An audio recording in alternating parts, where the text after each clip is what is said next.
Well, Corey, I don't know where you went, but that was beautiful. Thank you for leading us in that moment. I think it's easy for these production people, me and you guys, gals, to be distracted by the details of an event, a production, a set, whatever you want to call it. And some of my favorite worship moments is where it's just one instrument and a voice, because it gets all the flashy stuff, the distracting stuff out of the way. I love a good drum kit. I love good guitar tone. But to be honest, my heart rarely engages in that form of worship. The best form of worship for me personally is when you get all the opportunities for distractions out of the way. It's not never that I don't encounter the Lord in the other way, but I think for me as a production guy, it's a little bit more distracting. So does anybody relate with that? Yeah, this is good. I think it's important that we identify our strengths and our weaknesses, and not just work on our strengths, but also work on our weaknesses. And self-awareness is a big deal. And hopefully we can adapt and learn based on our known weaknesses, and maybe hang out with people that are better than us in those weaknesses and encourage us along. So I know this guy, his teeth were not in good shape.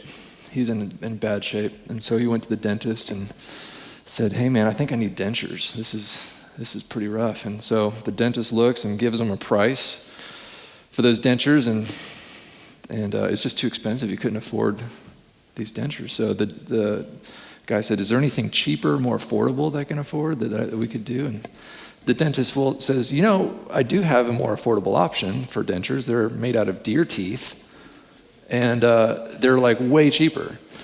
And the guy's like, "Okay, let's try it." So he puts them on and they look amazing. He's very shocked. So he goes home and tells his wife, he's like, "Honey, I got these new deer teeth dentures. They're amazing." And she said, "Well, how much did they cost?" And he says, "Well, it cost about $1. I saved a lot of dough." Oh dear. Oh man.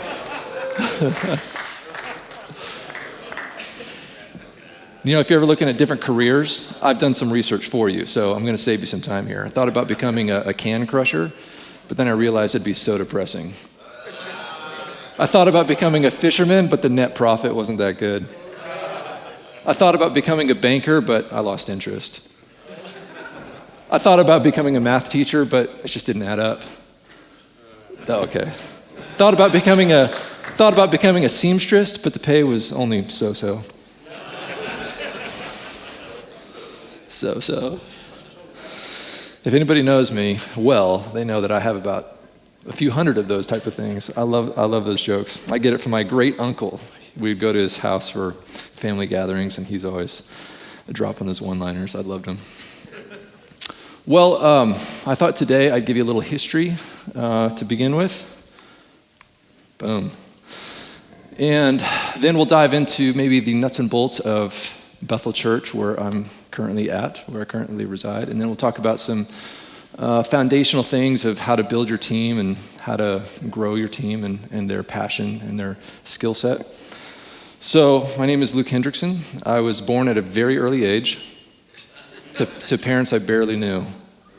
I know, it's wild, huh? When's it going to stop?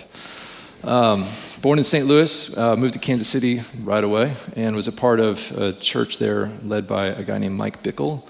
My dad is a worship leader there, and I was surrounded by music all day, every day. And it was a very beautiful place where it just wasn't about the music, it was about the presence too. I was a part of their elementary school, and there were times when the Holy Spirit would come and just invade the classrooms when the kids were in their math class or history class. It was a very beautiful time. But as time went on, as my dad's 4 kids are growing up, he's like, I don't want to raise city boys. I think they've got weak backs. So let's give it all away. Let's give up all the opportunities, all the titles, all the accolades, and go move to Little, Wisconsin, and we'll become nobodies. And we'll have a farm, and hopefully my kids will learn a new perspective of life, a different perspective of life.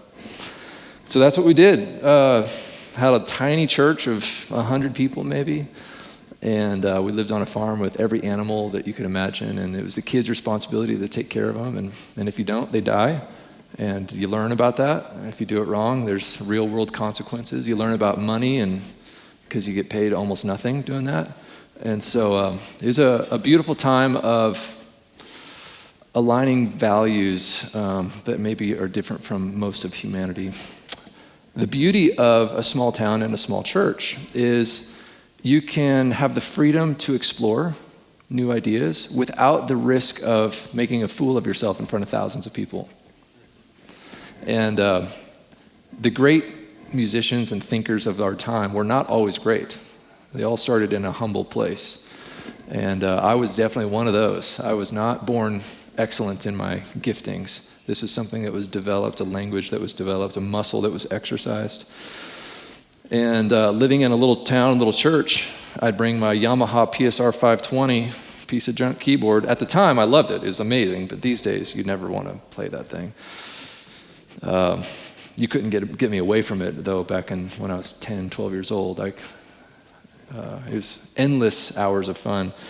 But that was an opportunity to explore, and I did it wrong more than I did it right.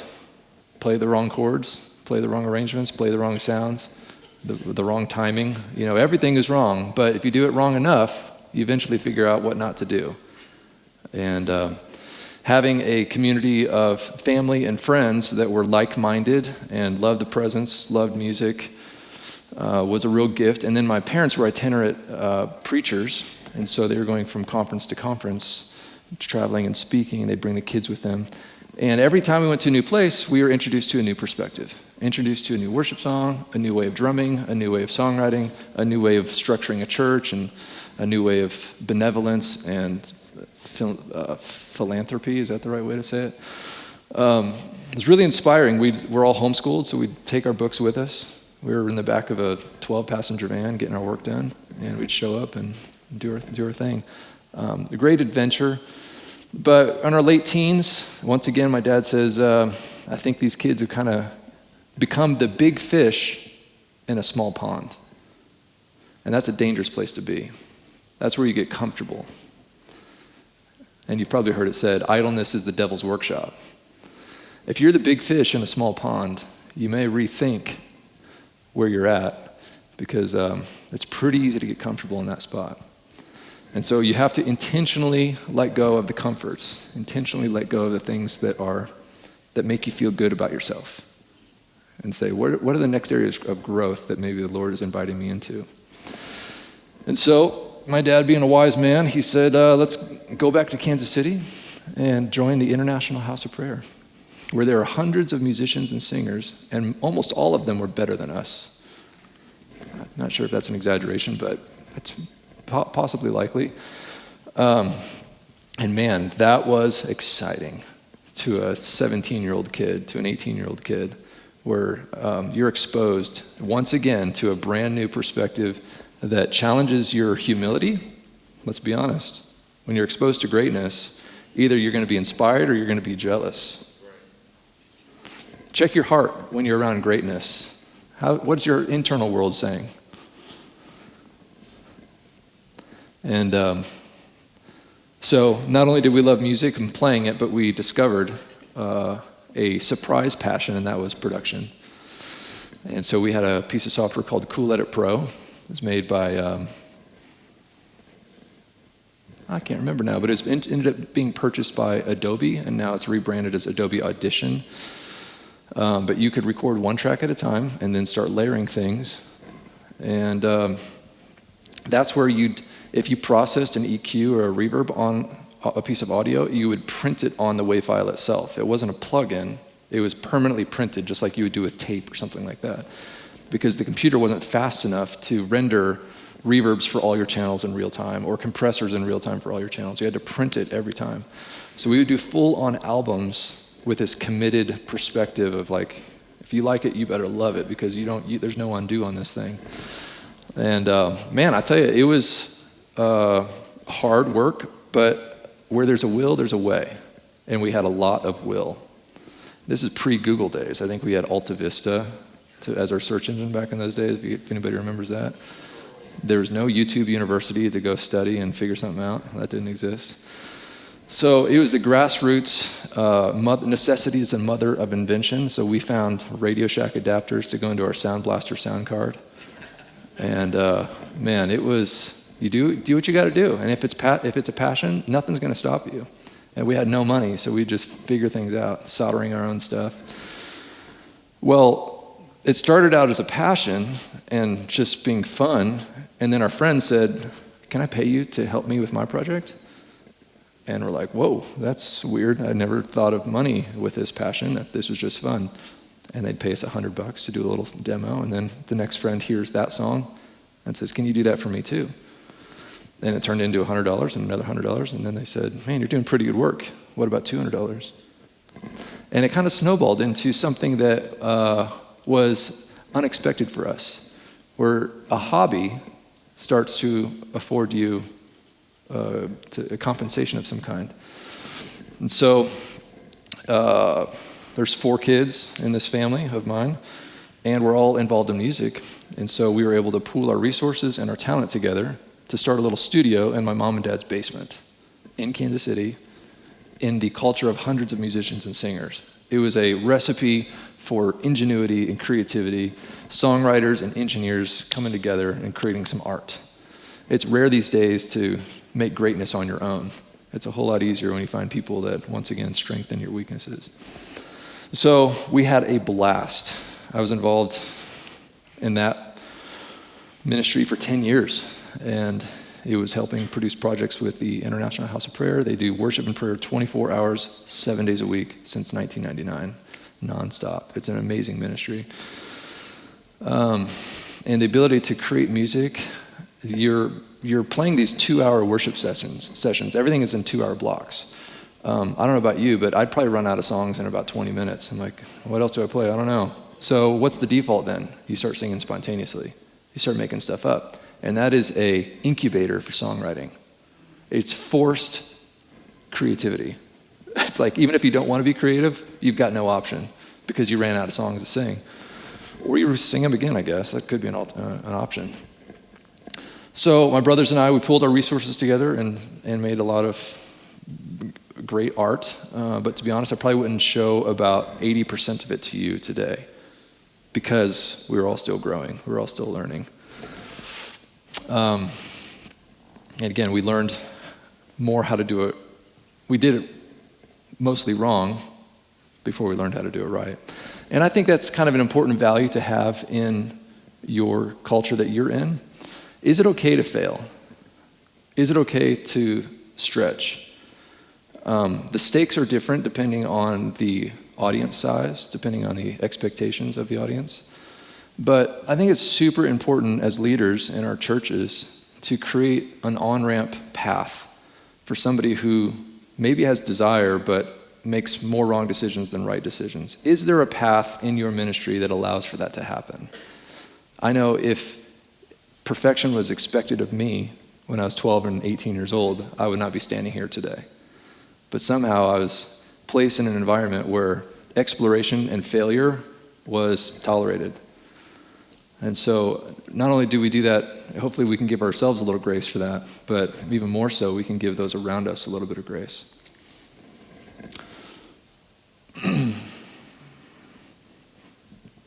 So then, around 2010, this is about 11 years ago, my sister was doing the BSSM school in Redding, California, and she loved it, and our family would go out there to visit for holidays sometimes, and they had a need. We found out they had a need with production assistants, and my skill set seemed to complement that need. And so I went out there the end of 2010 to kind of help set up their broadcast streaming rig with Bethel Music and Bethel TV.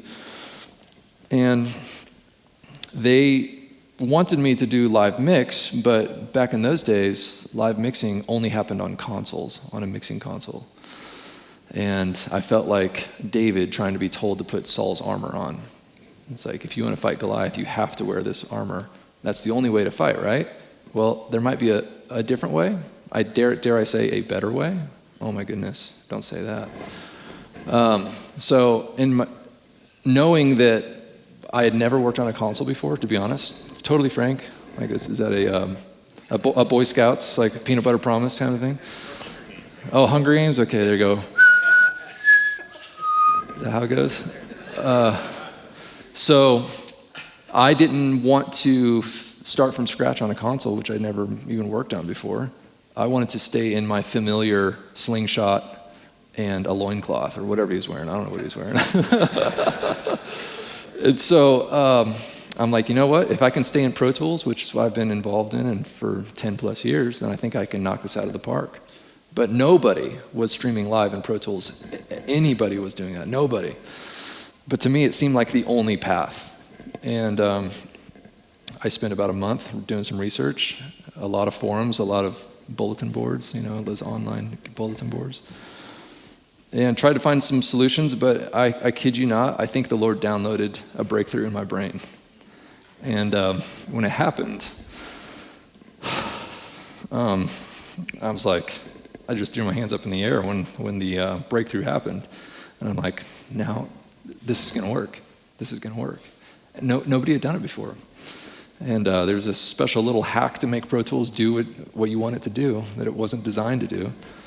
And since then, software has catched up to be able to make it a lot easier to do this.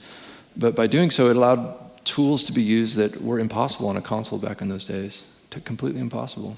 And it gave an advantage, you could say, on greater control of the audio coming through that live stream. They actually hired me, and during the interview they said, Luke, we're hiring you for a job you've never done before. This is really strange. We've never done this before. We're hiring you for a job you've never done before. Can you do it? Well, through various confirmations of the Lord prior to that, I felt 1,000% confident, even though I didn't have the answers at that time. The Lord was so gracious to extend His word that you could walk through the valley of the shadow of death, and He's with you, so it doesn't matter. You're guaranteed to win, no matter if you've got a pair of twos in your hands, you're still going to win. So been out there now for 11 years. I found my wife almost 10 years ago, married her 8.5 years ago. Her name is Sarah. I'd show you, but the screen's really small. She's very little. She's only about 3 inches high. She's a very little woman. Honey, I Shrunk the Kids or something. She works at the Bethel Music record label, helps put on their events, and that affords us to be able to do ministry together and travel, which is an incredible blessing, incredible blessing. Floored by the people out there that have a strong desire to want to change the world. There's a lot of motivated people out there that want to change the world, but guess what that also means? There's a lot of messes that are created with passionate people. So there's a healthy window for failure, because when you say yes to a lot of dreamers, you're going to have messes. And hopefully you can tolerate some messes. Hopefully you have relational equity to pull on when that failure happens. And hopefully everybody's walking in humility to be able to come out the other side stronger, and you learn a lesson on the other side. So let's go ahead and dive into a bit of the tour. Who has been to Bethel Reading? Raise your hand. Wow, very few. Okay, the frozen chosen. So this is the outside of Bethel Church. It is a gymnasium. They have an elementary school there. It seats a little bit under 1,000 people in the sanctuary. Most people who show up said it looks smaller in real life than it does on the videos, and that's exactly true. This is the sanctuary. It's also a gymnasium. You'll see up here a basketball hoop that goes up on the weekend services. And they are doing a Saturday morning healing rooms event in this room where they will move all the chairs in this circular pattern. You got your speakers up there, and we'll hit play.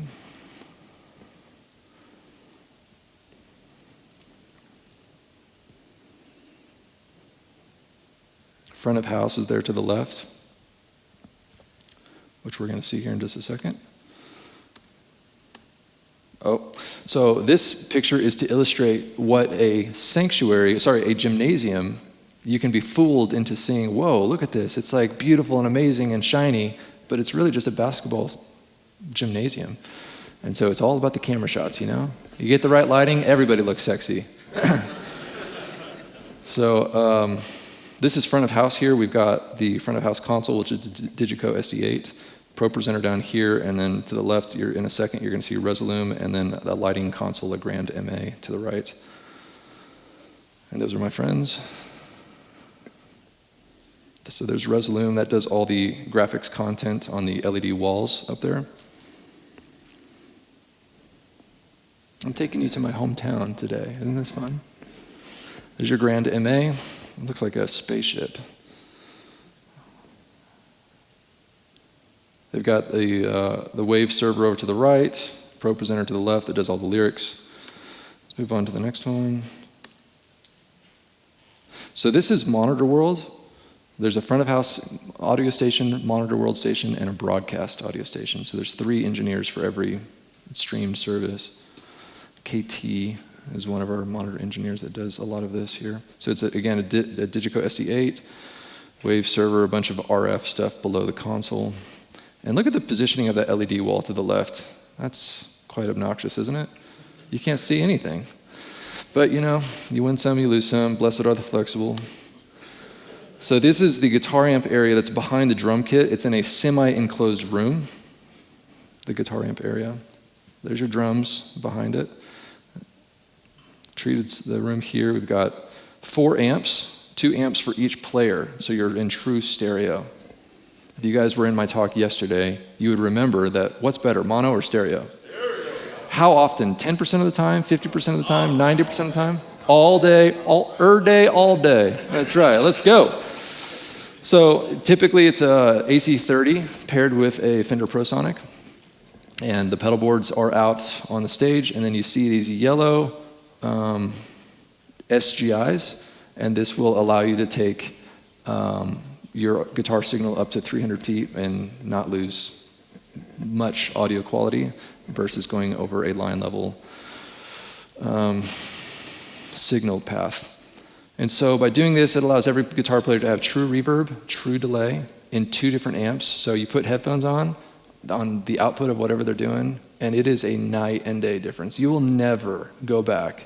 Any guitar player that has tried this, you will never go back. Any keyboard player that went from plugging in 1 mono cable to 2 cables for stereo, put some headphones on, you will never go back to mono. Same for drum overheads, same for crowd mic, same for all effects. Please, believe me, stereo is supreme. Let's move on here. So this is Video World. This is my friend Jesse Maitland, who's our video director. I actually don't know a lot of this gear, but I thought I'd show you anyway. There's a switcher, I think that's what you call it. He's got some ISO record drives there, some iris correction stuff.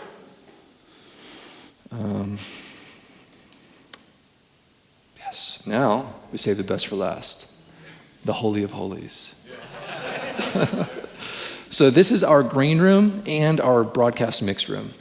So this is a place where, not because we necessarily think it's better that way, we just are in a small building with not many rooms. So we merged rooms together. It's our green room and our studio room. So there's 2 couches, a piano, some guitars on the wall. And this allows the worship team to come back immediately after their set. And our live stream switches from this room to another small room for the preach to be streamed from. That way we can hit stop in Pro Tools for a live service, and people online still receive the preach from a different source. The band will come back here, and we will have breakfast together between our 8 a.m. and 10:30 a.m. services. And it's just fun bro time, or gal time, whatever. And we will be soloing out tones. Like, hey, man, that was so cool what you did with that drum fill. Let's take a look at that. Oh, man, let's play it again. Let me put this on my Instagram. That was so cool. It's just like fun and playful. It's lighthearted. But you can also check things like, hey, you know what? This song might be a half step too high. Did you notice on the bridge how much I was straining? Let's grab a guitar off the wall, jump over on the piano, and let's try to half step down and see if that fits any better, feels any better. Or, hey, the set list was interesting. I wonder if we could put this song in front of that song. So it's a really beautiful time of collaboration. There's no like dictator in the room hitting you with a whip to behave or like a line or something like that. This is a very fun, open time of creativity and inspiration. So let's hit the play button here.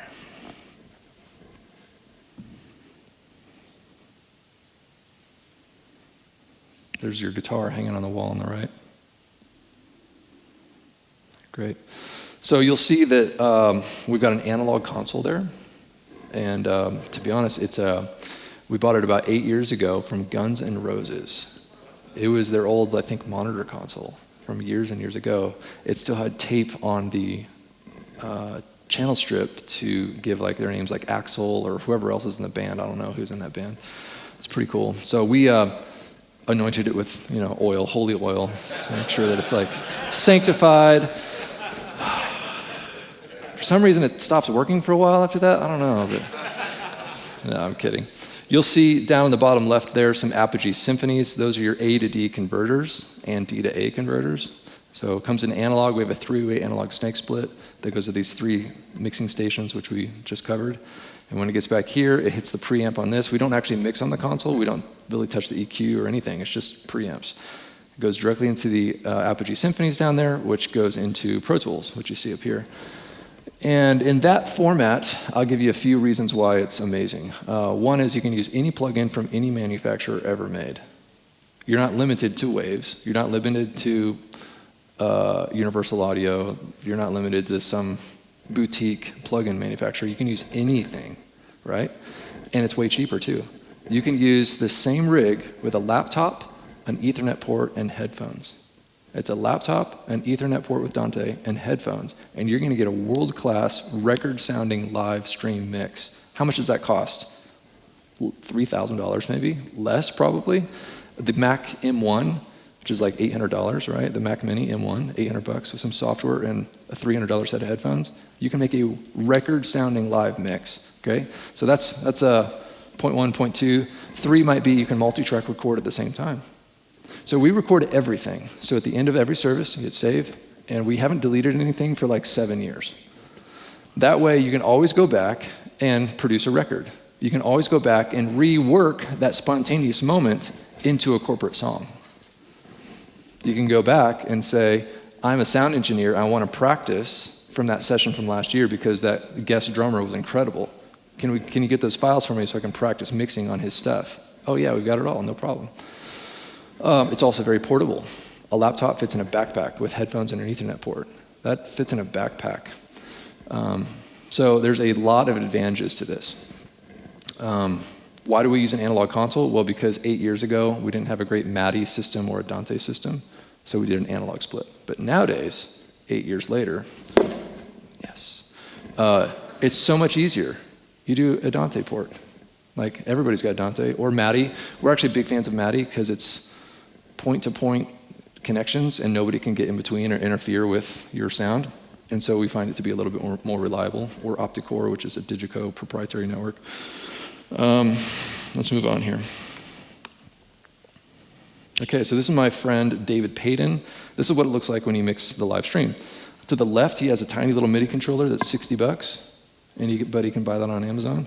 And to the right, he's got a mouse button that between the two of those, he can manage all the channels. So the left might be connected to the drums and the vocals, the left hand, and the right hand can do everything else, like the drum gates and the delays and the EQ on the guitars or whatever. So you can watch a mix here. This is a live stream. I think it's preach moment right now, so he's not super stressed. You can see it's multi-track recording right now at the same time. The faders are all pretty much at unity. I don't know why, it looks like a couple of them were bumped. There he is. He's a good friend, he's a good songwriter too. Speaking of songwriters, I have found some of my favorite audio engineers have also been musicians. So if you're an engineer and you're trying to build a good mix, you're going to have a completely different perspective if you ever studied how to play guitar, or how to whack a snare drum, or how to sing harmony. Like, those types of things are foundational to understanding how a mix should be built. I don't know, it's hard for me to fathom how I could hear music without understanding like how a song is structured and stuff. And even the ability to predict what's coming up next, like, hey, I'm hearing the band do this, which I know that means they're gonna go into the bridge. You know, that type of foresight allows you to be proactive rather than reactive. The best engineers are predicting what's gonna come up ahead of time. And from my perspective, learning a musical instrument, getting some voice lessons, playing the bass guitar, whatever it is going to help you forecast better in your mix when you're trying to build a good mix. Okay, let's get nerdy here, right? Got a little bit of the history, got a little bit of the tour of my hometown, and now we're going to dive into some of the techie stuff. So we're talking about mixing engineers, right?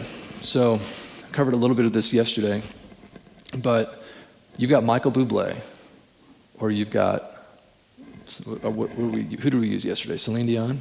Mariah Carey, yes. She is, in my opinion, uncontested best in the world. She's incredible. In her prime, that's important to say.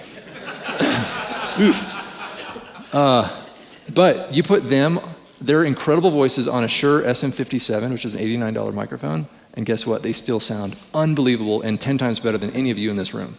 Like, they can crush you with an $89 mic easy. So we are very easily persuaded or tempted to spend money on something when that's not the problem. The problem is the source material. Your voice is going to sound like your voice whether you buy an $89 microphone or a $4,000 Neumann. It's still going to sound like your voice. Might be good, might be bad. One is a little clearer, maybe one is a little muddier, but it's still your voice. And so be very careful to be lured into the idea that you need to get the world's best stuff to make an impact. You know, you look at Billie Eilish, and it's her and her brother in their bedroom. They recorded a Grammy award-winning song from her bedroom on a Neumann TLM 103 microphone, which is what, like $800 or something like that? Like, the thing's so affordable compared to all these boutique $5,000 things.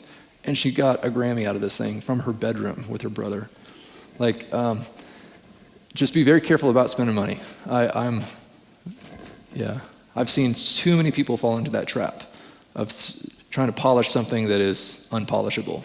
So, there you go. Let's keep it Christian, right? Keep it clean. So, source material is incredibly important. So, you want your voice to sound good? Don't buy a nice microphone. Go get voice lessons. Go get voice lessons. Or, if you know you have a bad voice, but you still want your song to get out there, get somebody else to sing it. My friend Brian Johnson does it all the time. He loves songwriting, but he will give his songs to any random person that he feels like matches their voice to his song. He doesn't have to sing it. He doesn't care if he's singing it or not. If the message gets out there, he wins.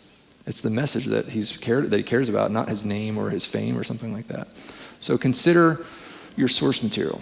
Guitar players, if you think this new pedal, this new amp is going to make you amazing, but you still can't play in tune or your timing's really bad, go take lessons. Go take lessons. Get your pickups fixed. Put some new strings on. Learn how to pick the strings correctly. Play in time. Yeah, let's go. So keyboard players, same thing.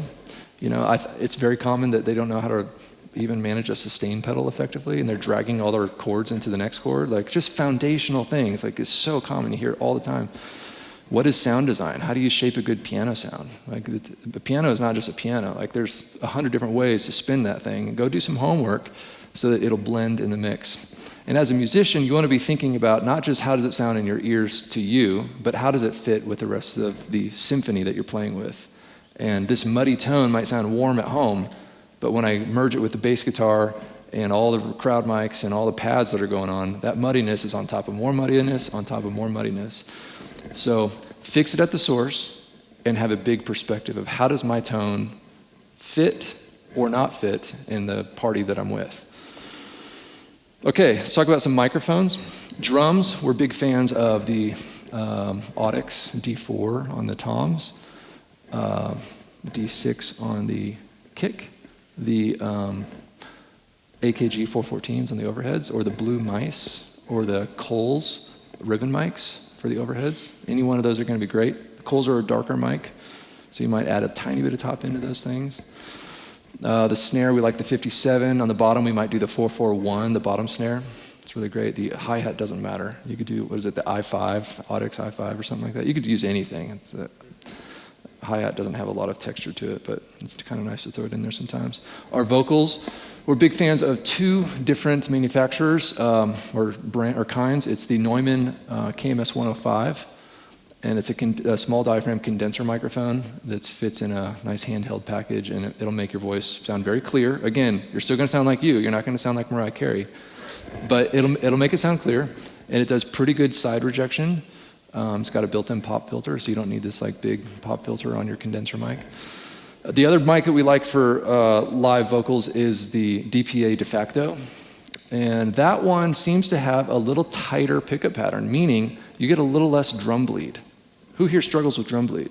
Yep, got it. The de facto might be a little bit more effective in kind of rejecting those side noises coming in. But in my opinion, there is a downside to that mic, and the pop filter is not as good. And you hear the plosives, that kind of stuff. And there's a trade-off. What do you prefer? A good side rejection or a nice plosive sound? Okay, amps, we use the 545, the Shure 545. It's almost identical to a 57. It's got an on-off switch and maybe a tiny bit different pickup pattern, EQ perspective there. On our audience mics, audience is imperative to broadcast mixing. If you're at home and you're trying to feel like you're in the room and there's no audience mics, it is very weird sounding. Like that does not feel good. You put some room mics in there, you hear the response of the room, you hear the reverb of the room, and it's like, hey, I feel like I'm kind of there. Put some headphones on, it feels nice. I'm a big fan of shotguns. Shotguns can reach into an area and reject more of the side noise. And to me, the best location is higher versus lower. If the shotguns are down here and you have 100 people standing up here, then who's it going to be listening to? The 5 people in front of it. You have to get over their heads, like a lot over their heads, and then point it down to the back of the room. It gives you a nice wide perspective.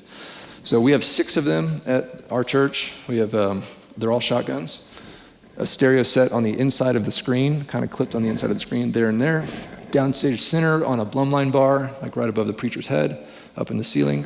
And then another pair that kind of swivels down in the middle of the room, out there, one there and one there.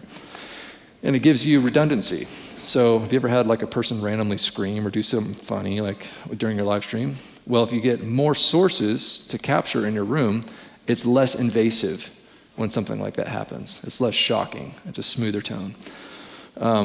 Now, if you've got some extra channels, I'm not against putting a couple of condensers like down here, something like that. It's going to get a lot of energy, but it's going to get a lot of energy from 5 people. You just got to know that. So you say, well, I see all these crowd mics down here. It's like, okay, yes, I'm not saying it's a bad idea. You just got to know what you're going to hear out of that. You're going to hear 5 people screaming. It's not going to be this big, wide anthem type sound. Okay, guitars. If you're a bass player, any bass players here? No? Okay. If you know a bass player, make sure they get the tone hammer. That thing is magic for bass tone. The tone hammer. It adds drive and saturation to your bass tone. And then bonus tip, the microsynth. The microsynth adds a square sub-octave wave to your bass tone, so it sounds like, I don't know, it sounds like Blade Runner or something like that. It's just like so cool. You kick that on like a bridge, like not the whole song, just like when you're trying to get from 100% to 110%, you need that little last kick right there. You kick that thing on. Oh man, it's amazing. The guitar players, acoustic guitar players. I'm a big fan of the Anthem pickup. So why are we talking about this right now, right? It's source material. We could talk about EQ and compression, but that doesn't really matter if your source is junk. So the Anthem pickup on your acoustic guitar is going to do the work for you, so you don't have to EQ and you don't have to compress. The Anthem pickup, LR Baggs, I believe, makes that. Really great. Brian Johnson, he loves the Trinity system. It's a different type of pickup. And on his little Martin I think it's from the 30s, it's a crazy old guitar, it sounds wonderful when he's picking. So if you've heard him play, he leads worship from time to time. His picking is unbelievable, but the strumming with that pickup is not so hot. The Anthem, on the other hand, can kind of do both. It's a good pickup, and it's a good strumming pickup. And the technique of how you hold the pick is very important too. My friend Josh Baldwin, he's amazing, but he's got the technique of the way you strike the string can make or break your acoustic guitar tone. He'll hand his guitar to another player, and it sounds like he got it from Costco or something. This just sounds terrible. Nothing against Costco. I love those guys. Okay, stereo, what? Always. 10% of the time, 90% of the time, 95% of the time? Always. In every platform, including your PA. And I didn't put this on the notes, but room treatment, vital. So you want your crowd mics to sound isolated and hear their voices. Then you want the reflections from everything else to disappear. That helps your crowd mics sound better. So how do we do that? Those kind of room treatment panels right there, but about 10 times more of them everywhere. And even thicker, and maybe put a little gap from the wall so they're even further away. The further you are from the wall, the more absorption it's going to have. So you just litter the entire room with that stuff, and it's going to deaden the room so you don't hear this. Hear that tail? A lot of guys who do room treatments, they'll pop a balloon where it's a single point of a loud SPL, and it instantly stops, and then you can hear a true tail after that, and it's very similar to this. That's about 1 second, right? From what I'm hearing, ish. But that right there makes it, when you play your drums and you play your guitars and you're singing here, you're not hearing the direct sound only, you're hearing the indirect sound, which makes it very muddy, very hard to hear clarity and understand what's happening. So, go home, treat your room. That's more important than a PA, that's more important than a new console, more important than a lighting system. Just treat the room, make it sound nice and dead. What that does is it allows you to hear the music once, not 2 times or 10 times. You want direct sound, not indirect sound. And then from there, you have all the reverb processing you want, where you say, now I can have a choice. I want a long reverb tail on my snare, or I don't want a long reverb tail on my snare. The former would, if you don't treat the room, you're stuck on one sound forever. Okay, consoles versus DAWs, we already talked about that. Let's talk about how some albums are produced. So this is the We Will Not Be Shaken album. Anybody heard that one? Jesus, We Love You is on there. Ever Be is on there with Callie Heiligenthal. That's a mouthful. This was an amazing project. We're on a mountaintop. I don't know if you can see. If I do this, does it work? Oh yeah, look at that. So that's like Lake Shasta back there. That's Shasta Dam back there. It was stunning. This was back in 2014, I think. I kind of want to give you a peer into the behind the scenes of how albums are produced. And so one of our big things is we record every Sunday, and that helps our songwriters review what was done, obviously. But this one was unique. This one was Bobby Strand and Chris Greeley, 2 of my friends. One's an amazing producer and highly creative. The other one is one of the best engineers I know. And they put their genius together, and they made this. They pre-produced these songs in their bedrooms, on their computer, in their PJs. They just got a vocal piano demo, and they're in Reason, Propeller Head's Reason, back in, this is 2014, and they wrote all the parts for every song, all the guitar parts, the drum parts in MIDI. They're not like in a studio doing stuff. They're just in their PJs, sipping a cup of coffee. And then once all the songs are approved by the artist, then those files are given to the band. The band learns those MIDI parts and makes it feel more human-like. We didn't really change the parts, we just played them from a human perspective. It pushes and pulls a little bit sloppy, but in a good way. Maybe a couple of new ideas here and there. And we tracked it live right here. So it's a very unique perspective. It's not pulling on the creativity of an artist or the band, it's pulling on 2 producers in their PJs. But let me go to another idea here. This is Have It All. You can have it all, Lord. There's a bunch of other cool songs in there. This one was not produced in that way. This was the band producing it. Once again, Bobby Strand, Chris Greeley are still involved. They're the producers, but they gave the creative inspiration authority to the band members. And they said, hey, drummer, let me hear what's going on. What do you got for this tune? Keyboard player, what's going on with this tune? And it was a very unique perspective. We spent about 2 weeks in the studio playing the same songs over and over and over until we found something that was inspiring for people. And it was a great, healthy time where your idea, half the room may not like, and you gotta learn some humility. You gotta learn some you know what, I'm okay with my idea getting shot down, because we were shooting down ideas constantly. It kind of teaches you a little humility. Let's go on to this next one here. This is Revivals in the Air. This is basically just live church. It was just a bunch of our Sunday services, and we're like, hey, that's cool, let's put all these together and make it an album. We did some post-production, like dubbing some acoustic guitars, maybe added some gang vocals in there or something like that, but it's pretty much just live church. So, you're thinking in your hometown, like, hey, I want to get my songs out there, I want to mix my tunes. Like, there's no wrong way to do it. Like, there's so many ways to produce beautiful art. And so I'm just trying to inspire you with a few ideas here that might trigger something for you. Okay, building your team.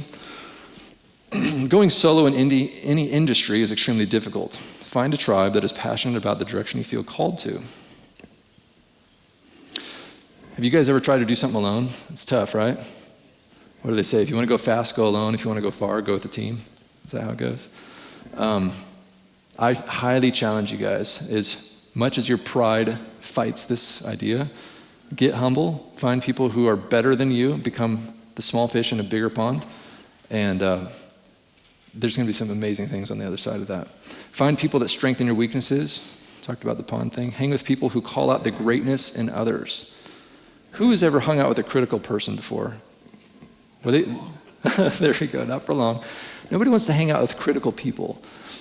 I like to hang out with people who ideate or dream of a better future, dream of a better song. Not for the sake of, I hate this and I hate him and I hate her. It's because they're inspired by something great.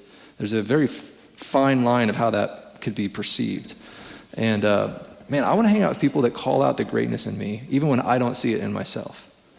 There's been several times in my life where there were people that invited me into something that I didn't deserve. I didn't deserve it, but somehow they had the gift of discernment or something, and they provided an opportunity that made me a little scared, a little nervous. But because their belief in me, I said yes to it. I wouldn't have said yes otherwise. So not only should we be on the receiving end of that and put ourselves in healthy environments, but also can we replicate that? Can we be the one who believes in others and sees the greatness in others when they may not see it themselves? This is a two-way street here. That'd be a great challenge. Perspective. Consider the perspective of be your best versus be the best. What does be the best do? It means you'll never win because you're fighting against 7 billion people to be the best. The odds of you being the best is 1 in 7 billion. Pretty bad odds, right?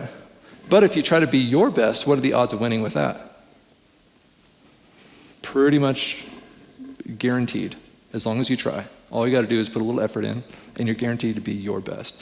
So I think the perspective of our engineers, our production team, should be not motivated by, I need to be better than him or her or them on the other side of the world. It's like, what am I doing? How am I stewarding my own talents? How am I stewarding the relationships around me? The gear that has been given to me? If you look at our gear, like our gear is old. We buy it used. It's half broken down. Like we don't have the best gear. There's churches that have way better gear than us. But we steward with what the Lord has given us. And so I challenge you to think of, how do I be my best versus be the best? You're much more likely to win this way. Values for a production team. Belief in the vision from the top down.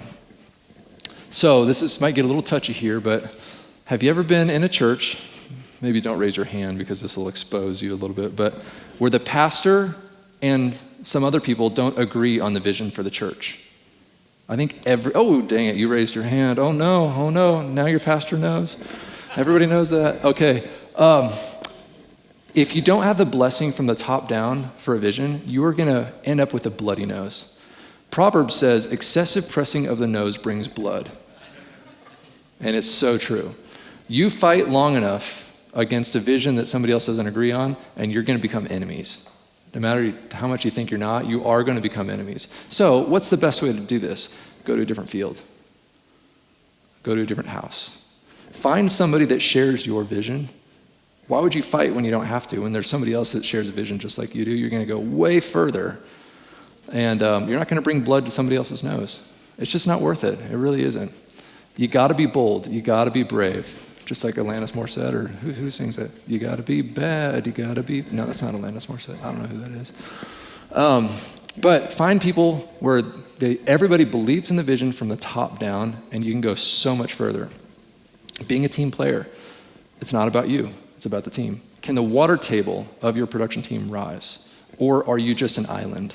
And everybody is stifled, is squelched, there's a good word.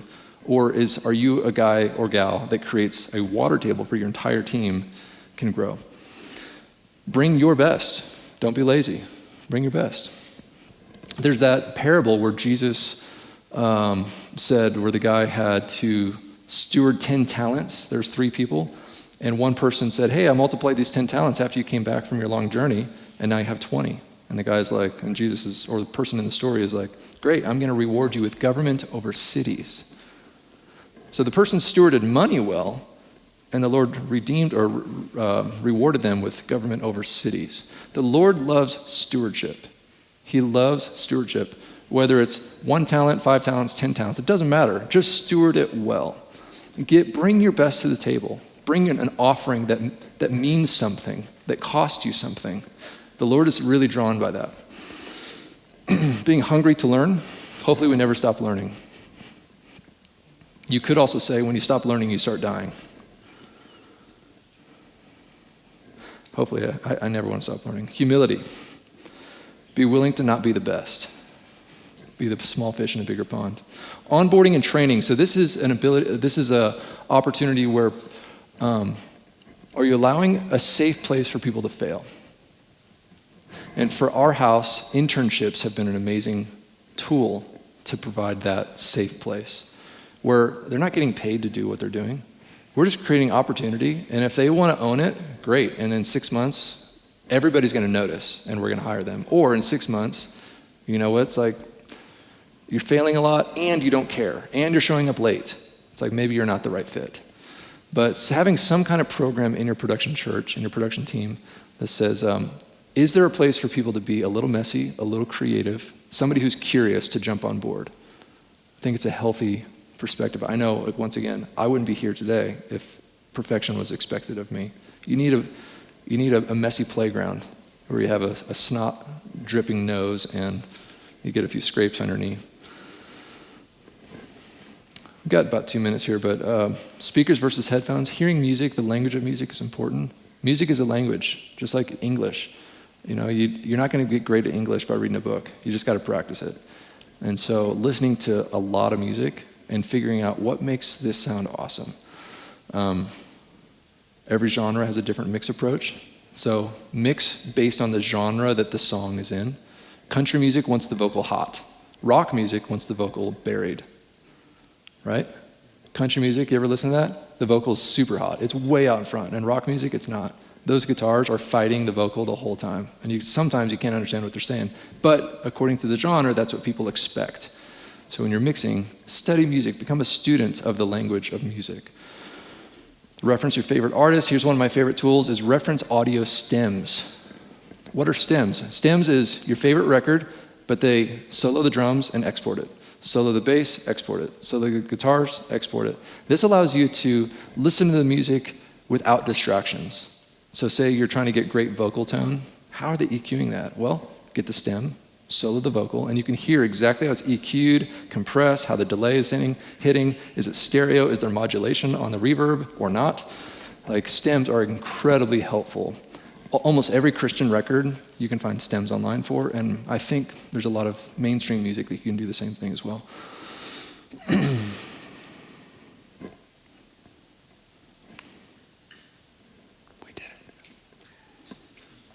We did it. All right, guys. Thanks for hanging out, and I think that's going to conclude our session. Stay inspired, stay humble. Go find a big pond to grow in. All right, bless you.